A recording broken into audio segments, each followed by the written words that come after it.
तो ये तो ऑब्वियस है, क्योंकि सबसे पहले अगर आपको कैलोरी को कम करना है या अपने खाने को हेल्दी बनाना है तो सबसे पहले हम अपने खाने की अंदर से कौन सी चीज़ को निकालते हैं, बताइए क्या?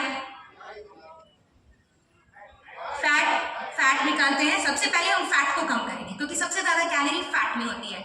लेकिन coconut oil, refined rice bran oil, घी, ये सारे फैट्स हमारे शरीर के लिए अच्छे हैं या नहीं हैं? देखिए आपको भी पता है, एक बहुत बड़ी ताली होनी चाहिए अपने लिए।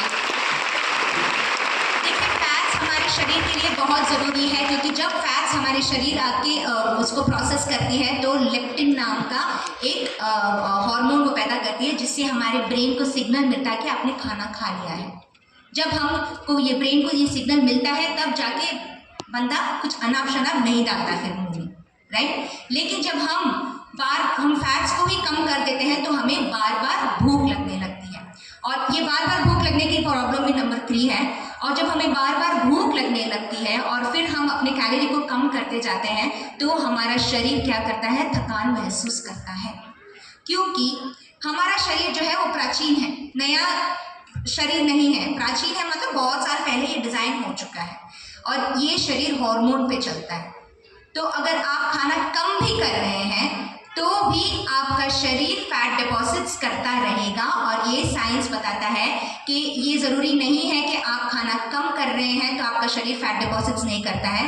डॉक्टर जेसन फंग की स्टडी भी यही बता रही थी कि इसके बावजूद भी आप खाना कम कर रहे हैं और एक्सरसाइज ज़्यादा कर रहे हैं तो भी आपका शरीर आपका बचाव करने के लिए ये फैट डिपॉजिट्स करेगा। क्योंकि पुराने ज़माने में ऐसा होता था कि बहुत मुश्किल था खाना पाना, तो शिकार करना पड़ता था, जंगलों में फल फ्रूट अगर कुछ है तो मिल जाता था तो खा लेते थे लोग। लेकिन ऐसे काफ़ी सारे दिन होते थे जहाँ पे खाना मिलता भी नहीं था, मुश्किल रहता था, और शरीर मरना नहीं चाहिए, इसके लिए शरीर के अंदर चर्बी जमा करने की प्रक्रिया या सिस्टम भगवान ने हमें पहले से दे रखी है, या आप कह सकते हैं साइंस और एवोल्यूशन के कारण हमारी शरीर ऐसी बनी है। तो हमारा शरीर अगर हम खाना कम कर देते हैं तो ऐसा सोचता है कि शायद कहीं आकार पड़ गया है, तो पहले 2-3 महीने तो शरीर अपनी बात सुनता है, ठीक है, और वो वज़न घटाने की प्रक्रिया में लग जाता है। लेकिन 3-4 महीने बाद भी आप खाना कम कर दे रहे हैं अपने शरीर को, तो शरीर ये सोच रहा है, ये हार्मोन ये सोचता है कि यार बहुत बड़ा आकार आया है, लगता बेटर कि अब से हम इसका फैट का और चर्बी डिपॉजिट करना शुरू करते हैं, वरना ये बंदा मर जाएगा। और ये है शरीर का बचाव, डिफेंस मैकेनिज्म जो हार्मोन्स हमारे शरीर में करते हैं, इसीलिए ये चीज़ काम नहीं करता। ये साइंटिफिक रिसर्च इतनी ब्यूटीफुली, इतनी आसानी से हमें ये बता रहा है कि हमारा जो शरीर है केवल इससे नहीं चलता है, हार्मोन से चलता है। नेक्स्ट, तो जैसे कि मैंने कहा हमारा शरीर काफ़ी सारे हार्मोन्स से बना है, ठीक है। तो ऐसे बहुत सारे हार्मोन्स हैं हमारे शरीर में जो डिसाइड करेंगे कि हमारे शरीर की चर्बी कितनी होनी चाहिए, ऑलराइट। और ये सारे हार्मोन्स को बैलेंस में रखना बहुत ज़रूरी है। अगर हार्मोन आपका बैलेंस में है तो आपका वजन घटेगा बढ़ेगा नहीं, आप भी बैलेंस में रहेंगे। तो ये सारे हार्मोन्स जो हमारे शरीर के लिए इतने ज़्यादा ज़रूरी है, ये इम्बैलेंस में जाते कैसे हैं? नेक्स्ट, तो इसके लिए हमें ये समझना होगा कि प्राचीन मानव और आजकल का जो मॉडर्न मानव है, इन दोनों की लाइफस्टाइल में बहुत बड़ा अंतर आ गया है। नेक्स्ट, और ये अंतर कहाँ से आया है? सबसे पहले तो सिविलाइजेशन है, ठीक है।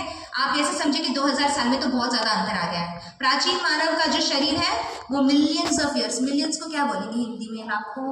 लाखों करोड़ों साल पहले ही हमारा, बिलियंस ना, लाखों साल पहले ही हमारा बॉडी डिज़ाइन हो गया, ठीक है। लेकिन आज जो मॉडर्न मानव है, पिछले 2000 साल में बहुत सारे चेंजेस आए हैं हमारे लाइफस्टाइल में। सबसे पहले तो जो वेस्टर्न सिविलाइजेशन आया, ठीक है, ये जो पश्चिमी सिविलाइजेशन, हमारा सिविलाइजेशन तो काफ़ी पुराना है, उससे भी ज़्यादा पुराना है। हमारे भारत का सभ्यता बहुत पुराना है, हमें गर्व होना चाहिए हमारी सभ्यता पे, क्योंकि हमारी सभ्यता में नेचर के अगेंस्ट जाना ऐसा बहुत कम हुआ करता था। आजकल आर्कियोलॉजी के थ्रू ये प्रूव हो रहा है कि हमारी सभ्यता उससे भी पुरानी है। लेकिन अगर हम पुरानी मैसेजेस के द्वारा भी अगर जाए तो हमें ये पता चलता है कि 2000 साल पहले सिविलाइजेशंस आई, ठीक है। और सिविलाइजेशंस के कारण वेस्टर्न सिविलाइजेशन में नए अनाज आए, जैसे कि गेहूँ, चावल जो पहले हुआ नहीं करते थे। इसके पहले क्या होता था? बाजरा, रागी, ज्वार। बहुत बड़ी ताली होनी चाहिए अपने लिए, ताली।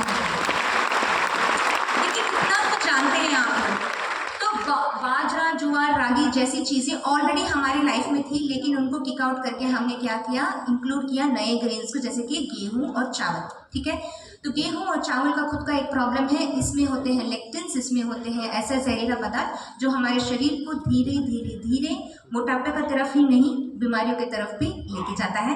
लेटेस्ट साइंटिफिक रिसर्च, पश्चिम के डॉक्टर्स आजकल इसके बारे में बात कर रहे हैं, ओपन फोरम्स में बातें कर रहे हैं। नेक्स्ट एक ही स्लाइड है। नेक्स्ट हुआ इंडस्ट्रियलाइजेशन, जिसमें कि काफ़ी सारे जहरीले पदार्थ आ गए हैं हमारे हवा में, पानी में, प्रदूषण के कारण। राइट, प्रोडक्ट्स आ गए, प्लास्टिक्स आ गए। फिर बाद में एग्रीकल्चरल रेवोल्यूशन आया। एग्रीकल्चरल रेवोल्यूशन यानी खेती में जो रेवोल्यूशन होने लगा, जिसके कारण फर्टिलाइजर्स यूज़ होने लगे। फर्टिलाइजर्स के बारे में आप लोगों को पता होगा, वो इसलिए यूज़ होता है ताकि उत्पाद ज़्यादा हो। तो जो मिट्टी जिसमें सारा विटामिन, मिनरल और सारी न्यूट्रिएंट्स भरी पड़ी थी, जिस मिट्टी से पहले हमारा प्राचीन फल आता था जो पूरा भरपूर था विटामिन और मिनरल से, आज उससे कंपेयर करें तो फर्टिलाइज़र के द्वारा जो मिट्टी खो चुकी है अपना विटामिन और मिनरल, और फर्टिलाइज़र डाल के उसी मिट्टी से हम फल निकाल रहे हैं। तो इस फल को और उस फल को अगर हम कंपेयर करेंगे तो आजकल के फल में विटामिन, मिनरल काफ़ी कम है। हमारी सब्जी, हमारे खाने में जो तत्व होने चाहिए वो काफ़ी हद तक घट गया है। ठीक है, और दूसरा पेस्टिसाइड फिर आ गया। पेस्टिसाइड के कारण पेस्टिसाइड कीटाणु मारने का दवाई, राइट, तो ये एक बहुत बड़ा टॉक्सिन है। ये जब हमारे शरीर में जाता है तो ये हमारे आंतों के कीटाणु को मारता है। तो हमारे आंतों के कीटाणु बहुत ज़रूरी होते हैं, इसके बारे में भी हम बात करेंगे। ठीक है, फिर नेक्स्ट हुआ ग्लोबलाइजेशन, जिसके कारण थैंक यू कि हमको मेकअप मिल गया, लेडीज़ को परफ्यूम आ गया हमारे लाइफ में, तो ऑफकोर्स बहुत खुशी की बात है। लेकिन इसके साथ आगे बहुत सारे दूसरे जहरीले पदार्थ हमारे डे टू डे लाइफ में, हमारे साबुन में, हमारे बर्तन मांजने के साबुन में, हमारे फ्लोर क्लीनर में, दिन ब दिन के लाइफ में इतने सारे टॉक्सिन्स आने के बाद आप सोच रहे हैं कि हमारे हार्मोन क्यों आउट ऑफ बैलेंस जा रहे हैं? क्योंकि ये सारे एंडोक्राइन डिसरप्टर्स हैं। एंडोक्राइन डिसरप्टर्स यानी कि हार्मोन को इम्बैलेंस में लाने वाले टॉक्सिन्स हैं। तो ये जब टॉक्सिन्स छोटी छोटी मात्रा में हमारे शरीर में जाते हैं तो पहले तो हार्मोन को इम्बैलेंस देते हैं और फिर बीमारियां देते हैं। इस बीच अगर आप लकी हैं तो ये आपके स्किन, वजन और बालों के हेल्थ में वो नज़र आएगा। आप तब संभल जाए और डीएक्सएन के प्रोडक्ट्स को यूज़ करना शुरू कर दें तो शायद आप आने वाली बड़ी बीमारियों से बच सकते हैं। और आजकल के ज़माने में क्या हो रहा है? डिजिटाइजेशन आ गया है। तो मतलब हमारे जो बच्चे हैं ना,